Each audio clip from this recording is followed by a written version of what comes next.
Here's my running analysis on Bella, who is a footballer. So what we're looking at initially here is her foot hitting the ground. So as she comes forward, she makes initial contact right there with her heel first. So you can see that there. And if we draw a line from her shoulder straight down, we want this foot to be back just a little bit further in that direction so that it is underneath her body. So it's landing slightly too far in front and on her heel.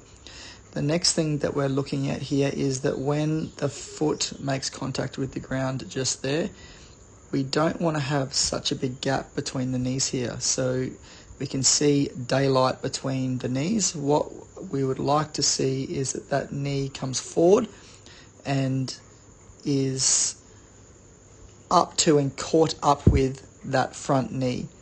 So then the next part, if we go forward a little bit, is where the foot is directly underneath the body in this mid-stance position. There's just a really big angle of the knee there. We don't want such a big angle. A bit of an angle is fine. You can also see that there is a little bit of a curve through the spine in this direction, which shows some anterior pelvic tilt, which is probably a little bit too much, and her foot is probably slightly too high in relation to her butt, and then it means that the butt is getting in the way for the foot to come through. So what we would want to see is for this lower leg, which is on an angle like that, to be a bit more flat, so it would be in line with those lines on the track. So the back foot is just a bit too high there as well.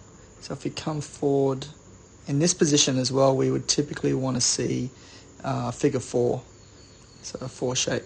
And the last thing is this toe off. So the last frame where the foot leaves the ground here it's just a bit too far back. So from the hips, we have almost a straight line through the knee. So we want to have a slight bend in the knee, and then that means that that foot is going to get off the ground a little bit quicker.